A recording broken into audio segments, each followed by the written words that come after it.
How's it going, guys? This is ShadyRoku, and I'm here today as part of the Movie Man to bring you the next episode in the series of movie references hidden within Toy Story. Today's episode, we're going to be looking at all the horror movie references hidden within Pixar's first ever animated film. Today's episode is going to be a really fun one because these references are really obscure and you've likely never noticed them before. So I hope you all enjoy today's video, and if you do, please like the video and subscribe to the Movie Man. Let's get right into it.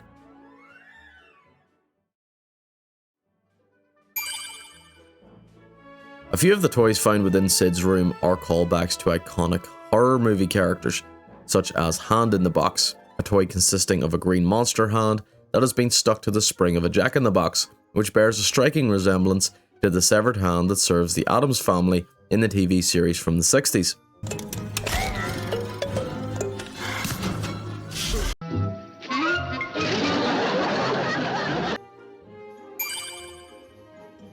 Rockmobile, which is the official name of this toy, with the head of a bug stuck to the body of a Rocky Gibraltar figure, is potentially based on scientist Andre Delambre from the original 1958 horror film The Fly, where due to a housefly getting inside a teleportation device, his character begins to slowly morph into a human/fly hybrid. And by the end of the film, you see that he has developed the head of a fly atop the body of a human, just like this toy in Sid's room. And let's also talk about Babyface, the toy with the head of a doll and a mechanical crab-like body. I've seen comparisons between its pale, lifeless face and that of Christiane from the 1960 French horror film Eyes Without a Face, who covers her face with a mask for most of the film to hide her facial disfigurement suffered as a result of a car crash.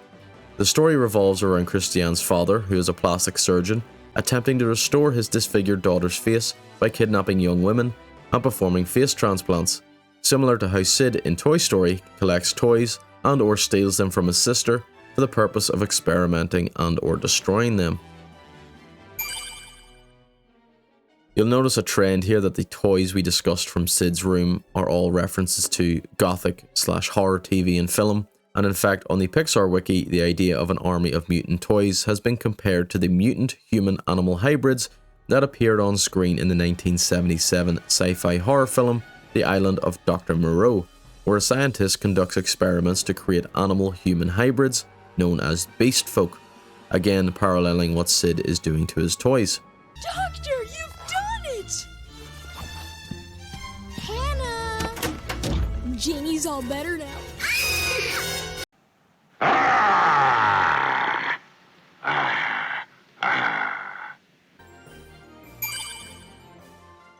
In Toy Story, all of the horror movie references are concentrated within Sid's house, reinforcing the idea that this is an unsettling, threatening world from Woody and Buzz's perspective. Sid's bedroom essentially becomes the horror setting of the film. This is similar in nature to Stanley Kubrick's 1980 horror film The Shining, where an aspiring novelist, played by Jack Nicholson, moves with his family into a mountain resort hotel so that he can work as the winter caretaker.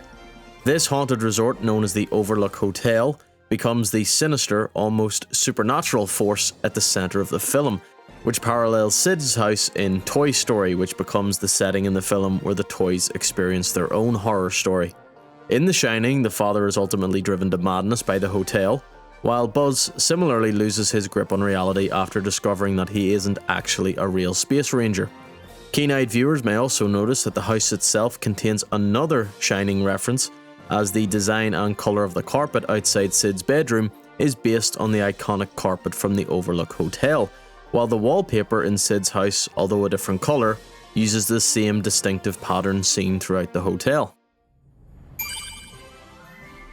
The horror movie references continue later on whenever Sid finds Woody outside. Woody begins to speak to Sid as if he's alive, but remains motionless like a toy.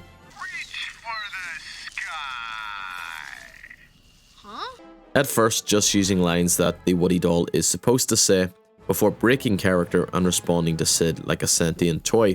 It's busted. Who you calling busted, Buster?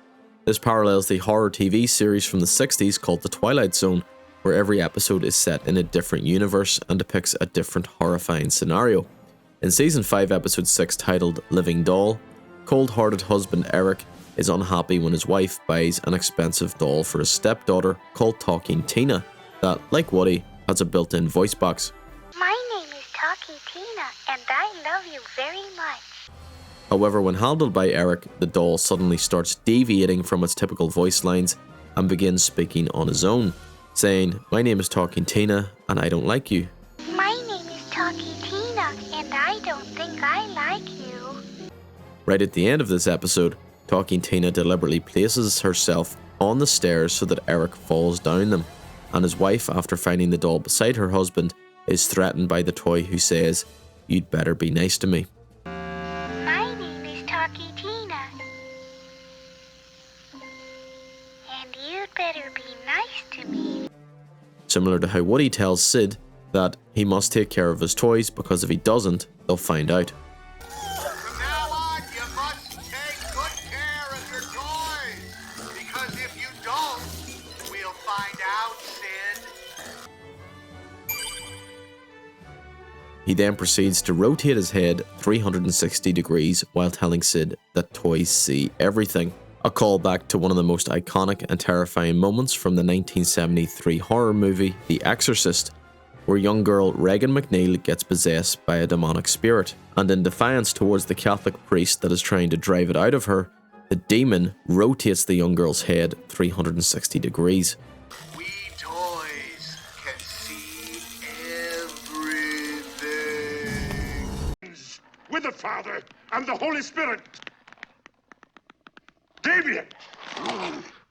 Woody in this case uses it to scare Sid to save the other toys from being destroyed, and remains the only instance in the Toy Story universe where the toys actively come alive in front of a human.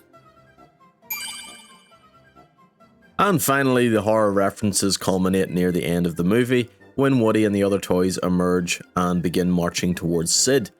This sequence is reminiscent of the zombies in George A. Romero's Night of the Living Dead from 1968. Throughout the film, the zombies continually surround and close in on the characters, creating that feeling of being completely overwhelmed by an advancing army of the undead.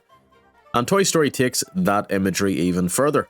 The toys approaching Sid are battered, covered in dirt, and missing limbs, giving them an almost zombie-like appearance. Even the way they slowly march towards him is reminiscent of the undead. The comparison becomes particularly striking when you put the two scenes side by side, the broken army toys closing in on Sid, and the zombies advancing towards the film's main character Ben with his shotgun.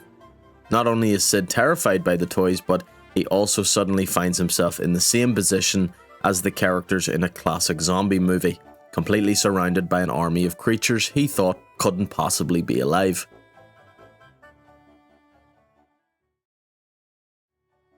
And that's it, guys, every horror movie reference I could find within Toy Story.